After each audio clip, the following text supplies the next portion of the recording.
Hello and welcome back to Eye on Marvel. My name is Peter Levi.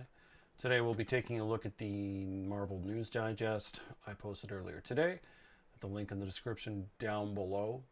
Before we get into that nitty gritty, just a reminder to like, sub, and hit the bell on icon. Words are hard. Obviously, it helps with the algorithm so we can get this out to any and all who are interested. Before I dive into the article itself, yes, I have seen episode 4 of Falcon and the Winter Soldier. My review for it is not in here. It'll be posted up fairly soon. I want to watch the episode again. I will briefly give my impressions, however. I thought it was an improvement on episode 3, which isn't a bad episode, by the way. It's just, I thought it was better. I don't know if it's my favorite episode of the show. I feel like 1 might be the strongest episode so far. But it was an improvement. No real surprises, I would say. I guess the two sort of events, most shocking events of that episode are things that, the biggest one I predicted. And the second just sort of naturally follows suit since that's the direction they went. It's difficult to say how well the show is doing. I didn't mention it in my episode 3 review, which even though it got posted late, was written very shortly after that episode. But if you follow Social Blade and various social media trends, Falcon had a really big spike and then down. Now in the US, 2 and 3 go down. Worldwide, it goes down for 2 and then a little up for 3. I'm not sure what we're going to get with 4. It's too early to look at good numbers yet. It takes a couple of days for that to really be sorted out. But I'm curious to see because I feel like the trend downward is largely because the show lacks... it's not that it lacks stakes, but we've known since the show was announced kind of what it was going to do. And it has made no effort to make that seem anything other than obvious. And by that, I mean the moment where, Falcon has the shield and he gets the new uniform on and, the big moment. Like, because that's not a surprise, art got leaked for that months and months ago. And I realize casuals don't necessarily see that, but I certainly know plenty of people who pay no attention to MCU things. And, with this show, they're well aware that that's what the plan is. And I do wonder if that's taken some zip out of the show. That and the fact we have, for the second show in a row, an anemic antagonist. I mentioned this in my episode 3 review, but I would put the Flag Smashers on the Tyler Hayward wagon of just not very interesting. The acting isn't as bad, don't get me wrong. Josh Stamberg set a new low for MCU actors in terms of performance, but yeah, I feel like that lack of antagonists and therefore a lack of a threat might be hurting the show with a lot of people. Not sure yet. I still think the show is better than WandaVision. And WandaVision's not a bad show. I think it's a good show. It just has a lot of tremendous flaws that it doesn't need to have. But yeah, so it'll be interesting to see. I'm curious, how a show ends makes a big difference. If episodes 5 and 6 are bangers, if they're great. None of the issues, the plot issues of the earlier episodes will matter as much.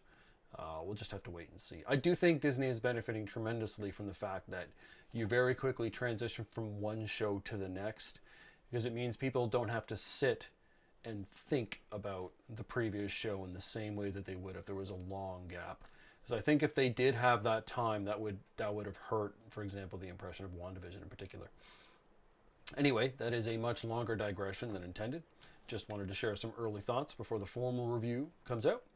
So let's hit it with the latest MCU stuff over the last week or so. So first off, we had yet more toy image leaks come out online for Shang-Chi. These were Funko Pops. Nothing surprising here, as in all the characters shown were characters we knew were in the film. So while kind of interesting, it didn't take us anywhere in terms of what's happening in the movie or the show. Certainly, though, Marvel is rushing ahead full steam, and I think we're getting these leaks now because The toy arrangements would have been made when Shang-Chi's release was in July, so very soon. Now that it's in September, this stuff is a little premature. Next up, so some background here. About 2 months ago, a site called Crazy Days and Nights, which I believe is a anonymous rumor board essentially for Hollywood stuff, gossip, put out that Roger Jean Page, I'm probably saying his first name wrong, was up for the role of Black Panther in Black Panther 2. He'd be playing the Casper Cole iteration of Black Panther. If you ask me questions about Casper Cole, I'm going to give you a big... my comic book knowledge, it doesn't end in the early 90s, but in terms of thoroughness, it's pretty spotty after that. And I never read Black Panther, so there, my awareness is quite limited. However, that site, that rumor, we hadn't had anything else resonate up until recently when someone on Twitter wondered if he was leaving Bridgerton, his show, to pursue that opportunity. The thing is, we don't know if that's why he left Bridgerton. People have told me his role in the show was done anyway, so we don't know if that's attached. So we still have no solid evidence one way or the other that Page is up for that role, or that Casper Cole is the Black Panther they want to go with. I suspect that Coogler is going to go for Killmonger. Killmonger or an original character. Killmonger, I think, would be most accepted by the fans, even if you have to slightly retcon what happened to him at the end of Black Panther. People, I think, would generally be quite happy with Michael B. Jordan in that role. I would have liked M'Baku, but I can understand not going that route. I don't like Shuri in the role. It's not a popular rumor, because the character doesn't have the depth required. Shuri is like one of those... everything about her is good support characters, and you can get away with that sort of thin, one-dimensional portrayal for someone who's in support. It doesn't work for a lead, although Marvel has had a tendency lately to create characters like that. Flaws are good, people. You want your characters to have things to overcome that are internal, not just external. And that was a nice thing about the original Black Panther is Chadwick is, he had things to deal with, so that made him more interesting. So yeah, I think it'll either be Killmonger or it'll be original character. It's also possible Black Panther 2 will be a transitional phase between, whatever we get in that movie and where it goes. Next up, Loki. So Fandango, and I'm not sure if I've covered Fandango before on the blog, I'm not sure. But anyways, Eric Davis from Fandango says, Gugu Mbathu Raw is playing Judge Renslayer in Loki, and that Wunmi Mosaku is playing Hunter B-15. So Hunter B-15 sounds like a role that is very ephemeral, so I don't think that's very interesting. We've known Mbathu Raw is a member of the cast for quite a long time, just not what role she has. If indeed it is Renslayer, she is a romantic partner for Kang, or at least she has been. So the speculation is, maybe Kang will be introduced in Loki. I'm hesitant to say that because in both WandaVision and so far in Falcon and the Winter Soldier, Marvel has stayed away from major introductions on Disney Plus, presumably because Kevin Feige wants people to be able to go to the movies, and if they haven't seen the show, it'll still make sense.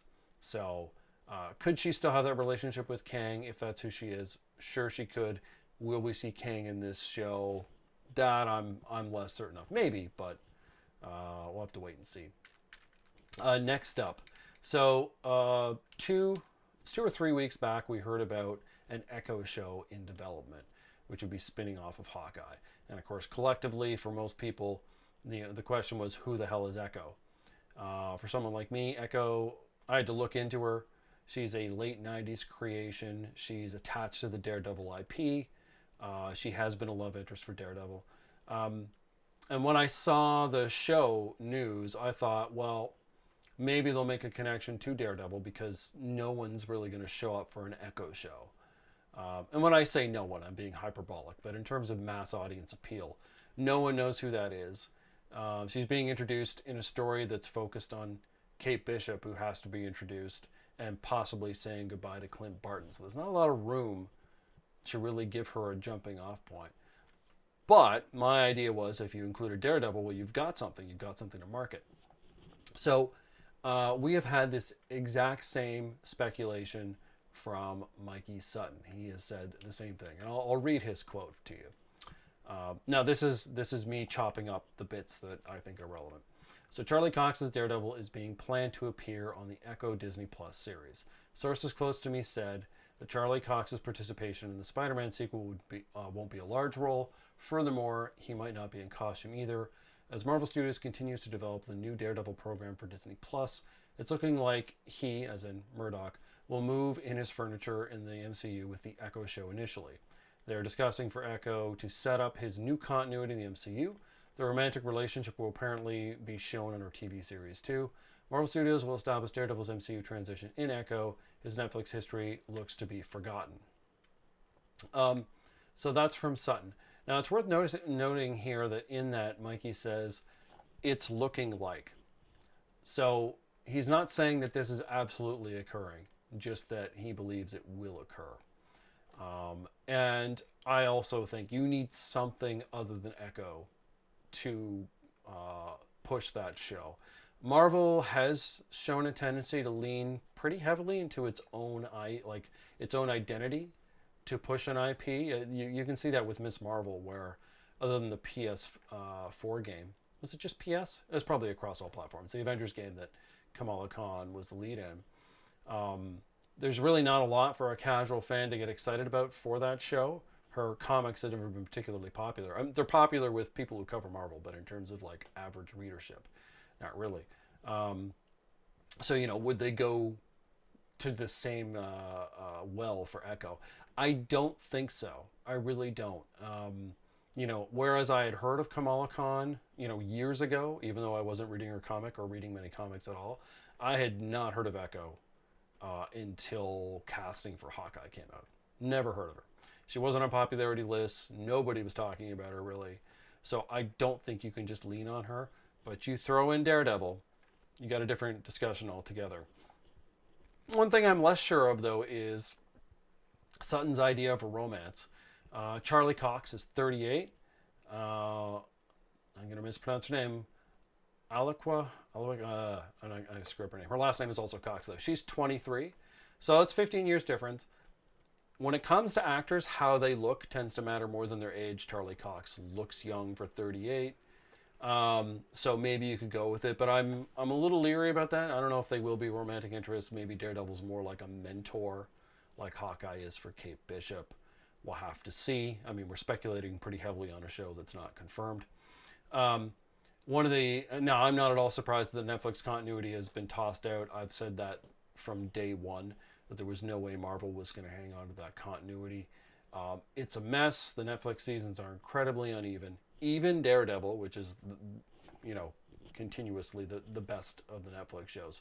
Season 2 has a lot of problems, and so does his appearance in The Defenders. So you're far better off firing all that away and just making your own stuff. Now, what's interesting, though, is if the love angle is correct, ages aside, it wouldn't totally surprise me, because I feel like the two main love interests you think about for Daredevil for older fans is either Karen Page or Elektra. And Netflix, I think, did such a great Karen Page. Deborah Ann Woll was so good in that role. I think Marvel will stay away from it. Feige likes doing new things. You're really not going to do a better, more updated job of Karen Page than you saw on Netflix. However, both on-screen versions of Elektra, Jennifer Garner and Elodie Young, have been just embarrassingly bad, just terrible. So you could do Elektra. The problem is Elektra's background is she's a very young Greek girl, and Charlie Cox is 38. Now, if you cut the romance option, that's fine. You could, of course, age up the character if you want to do Elektra again.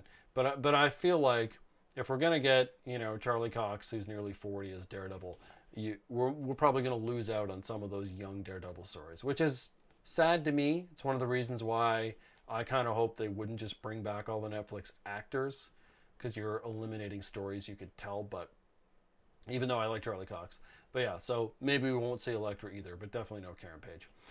So it's going to be interesting to follow this, to see what else we hear, what else occurs. Like I said, it was a big shocker to me that they were going to make that series. It is like, it's a bigger shot in the dark than the Eternals. It's a bigger shot in the dark than Guardians.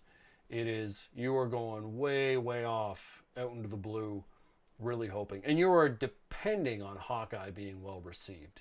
Like, very well received. Not just like, yeah, it's fine, but like people going, oh my God, Hawkeye. And I have a hard time believing that. I know a lot of people like the run that the Hawkeye show is the Matt Fraction run.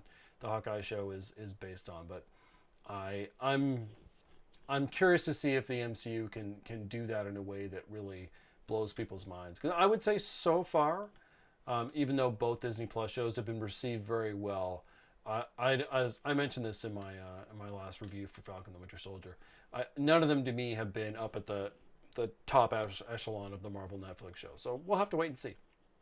Next up, Captain Marvel 2. So it will begin filming next week, which is just a couple days from when I'm recording this. I don't have a whole lot to say about that. I mean, filming dates aren't exciting at all. What I am curious, though, is what the buzz will be from casual fans. The enthusiasm for the first Captain Marvel is soft, and by that I mean I don't think it engendered a tremendous amount of interest in a sequel. Think of it as like the Ant-Man sequel, Ant-Man and the Wasp. That movie did horrendously for a Marvel film. Despite the fact that I think a lot of people like the first Ant-Man, even though its box office was low. But yeah, the sequel was a worse movie. It did poorly. Again, Marvel standards. And there is a chance that Captain Marvel might have the same problem. She had a very good release slot, very good hype, and a direct lead into Endgame.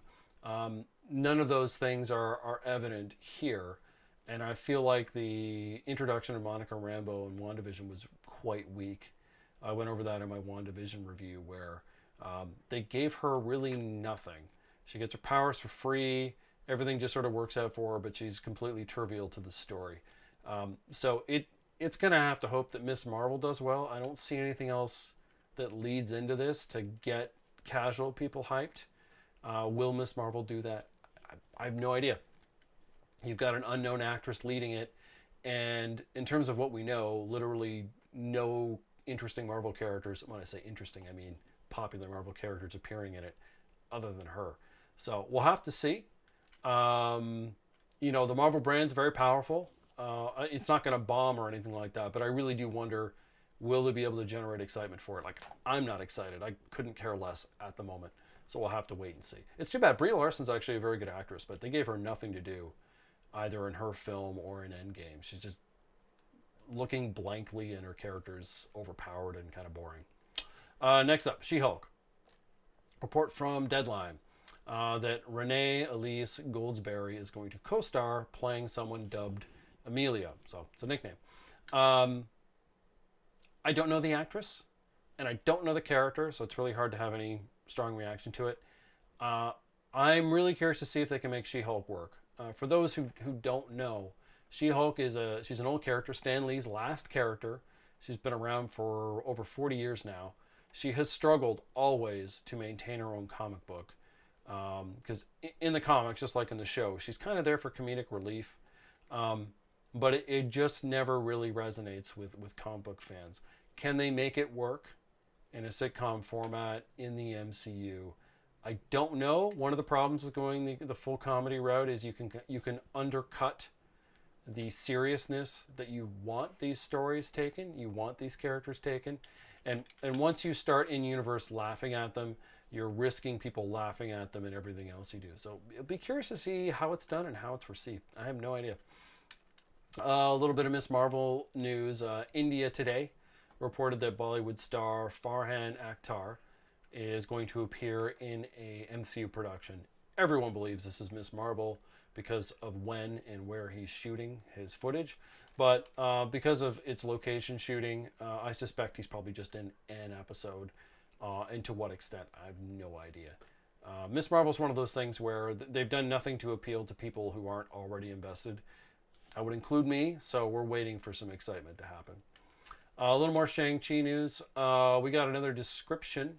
This is again via Toy Stuff. And I'll read the quote. Trained since childhood, speaking of Shang-Chi, by the mysterious Ten Rings organization, Shang-Chi must confront the past he thought he left behind when he was drawn back into his father's web. Now, his father is assumed to be the Mandarin, which will add some pathos and motivation to what he's doing in the film. Now, there's nothing really surprising about that. It's just confirming some things, but more Shang-Chi news. We then had a rumor from Daniel. Now, this is not in his dump file, which is filled with all sorts of nonsense, but this is like a rumor he considered credible enough to give it its own piece of writing. And he says that the Darkhold, the book of magic that that Wanda gets in WandaVision, will have a big impact on the MCU going forward. And he doesn't expand on that. So we'd heard about the Darkhold in the MCU earlier, back in June. Mikey Sutton put it on a research and development list, and of course then we saw it in WandaVision. So I went to Sutton and I said, oh, by the way, his R&D list was for WandaVision and Doctor Strange too. And I said, what do you think about this? And he said that he believes the Darkhold will help inform the horror side of the MCU and have a big impact on Ghost Rider. That could be true. Sutton has suggested Ghost Rider will appear in Doctor Strange 2. I don't know what to make of Daniel's information that isn't from Production Weekly. Is it solid? Is it not? He's had a tendency to pass off stuff from Sutton as his own before. Is this just the same thing? I mean, it's such an ambiguous thing to say. You could say the Darkhold's already had a big impact because it's changing Wanda. So, yeah, I don't know. Yeah, food for thought. Interesting, but I don't know what to make of it. Next, Giant Freaking Robot claims that Sony is trying to persuade Sam Raimi and Tobey Maguire to team up to make Raimi's Spider-Man 4. Now, Sutton had a comment on this on Geekosity. He said that Sony first wants to see how No Way Home performs before actually pursuing the idea. That's an important aside. I don't doubt at all that Sony would want to do it if it seems profitable. Sony, has every desire and need to make money, especially Sony Pictures, which struggles outside of Marvel fare. I don't know that Raimi or Maguire would be interested in. Spider-Man 3 is a terrible movie. Like, it's just terrible. It's like a bad B movie. You can enjoy it the same way you can enjoy, say, Catwoman or Ben Affleck's Daredevil. It's something to laugh at, or maybe be a little sad if you're a huge fan of Raimi's first two movies. Would they want to do it? With enough money, I think Maguire would do it. Maybe Raimi would too. I mean, until Marvel picked him up out of the dumpster, Raimi's career as a director was mostly dead. But yeah, I think Mikey's hesitation there, let's see how it goes, is probably the correct way to view that. Next, we have a supposed leak from our friends at 4chan. This was a big one. It's a big leak. I'm not going to quote the entire thing to you because we'll be here for a long time. When I saw it, it looked familiar, and I went through the archives, and indeed, I covered a very similar leak back in January. So similar, in fact, I believe this is either the same person or someone using that at their basis. I think it's the same person adjusting things from the couple of months from when they originally posted it to this. Now, this post came out a few weeks ago. I only found out about it recently. It's quite clear it came out after the Gemma Chan story came out, probably after the Echo story in the first episode of Falcon and Winter Soldier, but I don't have the original 4chan post, so I don't know the exact date. It clearly came out before the Eternals leak, however, because there's no sign of that here. So what I did in the article is I posted, not a direct comparison, but I put in what was currently posted, and then I included what was substantially different, and also what had been excised from the original post. So for Falcon and Winter Soldier, so there's some claims that seem wrong off the top. The post claimed a romantic link between Sharon and Bucky. This was a popular rumor before the show came out. We've seen no sign of that at all so far. He thinks Aaron Kellyman is Songbird. Clearly not. Thinks Flag Smasher is going to be a character and not the main villain. That's not the main villain, it's correct. That's Power Broker. But the Flag Smashers are a group, not a person. And he also talked about there being a virus causing problems, and there's no sign of that. I think it won't happen. Black Widow. So in the original January post, claimed to have seen the movie. Removed that from this little blurb. No big substantive changes except deleted an erroneous streaming prediction. In January, it said it's going to go to streaming. That's been cut. Next for Loki, the original post said there'll be 2 or 3 seasons. Here, the 3rd season is cut.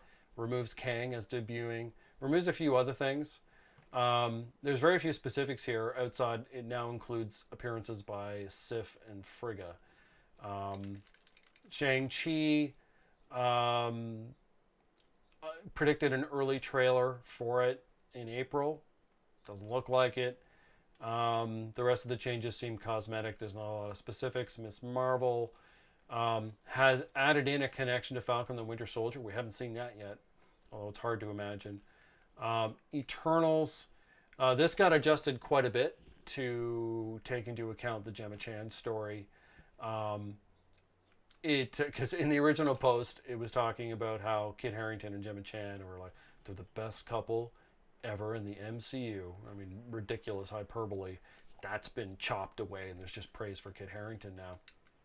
There's some other changes there too, but this one does have some specifics that'll debunk it when the film comes out. Hawkeye. The original prediction was that this would be the last movie that we see Clint Barton. That's been chopped for whatever reason. Some of the hyperbole about acting performances has been chopped. There have been some changes, but again, enough specifics where it can be debunked. The Spider-Man No Way Home post has been changed radically. I think because of the amount of news that's come out between the 2 posts. And then for She-Hulk, the information there just seems like a massaging of the original. Not a lot that's different. My belief is, first of all, this is not an insider. This is not a leak. I think this is speculation. It seems very familiar to the kind of stuff Joshua Munn puts out. I think this probably is Munn. It certainly looks like him. And he's using 4chan to peddle his stuff. Now, if it's not him, it's just someone very similar. Someone who just takes information that they've seen, official and otherwise, tries to speculate forward based on that information, then puts it out as a leak. That's what I think it is. Anyways, you can have some fun going through the whole thing. There is a second, much shorter 4chan post. Here, this is someone who seems to be familiar with a January post, but only from memory because the associations are pretty weak. I'm not going to read through the whole thing again, but it reads very much like speculation based off common rumor and understanding. So not as exciting as the other one. Then we have some significant Sony news. Big news, a Deadline or Variety covered it, but I felt like the fan coverage for it was poor. So I went ahead through the 2 articles and just point form hit the biggest beats. So let's quickly go through them. Netflix won a 2-year bidding war for the U.S. rights, very important, U.S. rights, not worldwide, to stream Sony's theatrical releases. Now, the deal is believed to be $1 billion for 4 years. Netflix also has a first look agreement for all direct-to-streaming movies from Sony. The deal requires Netflix to commit to a certain number of Sony titles. I assume that's referring to direct-to-streaming films, although it doesn't say. Netflix will also license an unspecified number of older Sony films. Who cares? Sony is working on another theatrical movie licensing pact outside of the Netflix agreement. That's very interesting. Doesn't say with whom. Netflix already had a deal for all its animated releases. That news came out a little while ago. Sony indicated it has no intention of creating its own streaming service. I think financially that would be suicide for them to even attempt. So the important thing here is, as interesting as this news could be, it has no obvious impact on the story back in September that a Silk show was being marketed over and that Amazon was considering it. We don't know if Amazon took that show. We don't know if Amazon passed on it and then Sony decided to make it a streaming, like a movie for streaming instead. it's hard to say. The Silk IP has been floating around. It was announced in 2018. It's been floating around forever. I suspect finding financing is very difficult because no one knows who the hell Silk is. She's a derivative Spider-Man character. You know, making that pop is going to be really hard, especially since there's no name recognition. So all you could hope for if you want to see Silk IP and you think Amy Pascal is the best way to get it, that's not who I'd want, but, you know, to each their own, is here you can get funding from Netflix for a Silk film direct to streaming. For me, the main thing is I don't want Sony's Marvel stuff to have any direct association with the MCU. I expect it to be the usual Tom Rothman / Amy Pascal disasters, and you don't want product that's that terrible or that unreliable associated with something you like. So anyways, that's going over that. Finally, then this is also a little, this is actually way off MCU, just a DC thing. After months and months and months, Ray Fisher had to sit down and talk specifics about his problems with what happened during the filming of Justice League's reshoots with Joss Whedon. For those hoping for a smoking gun, I didn't see one. To me, a lot of it actually came across as Ray Fisher with serious creative differences. Understandably so for how his character was set up by Zack Snyder, and Joss Whedon being an asshole. But Joss Whedon being an asshole is not news. That's old hat.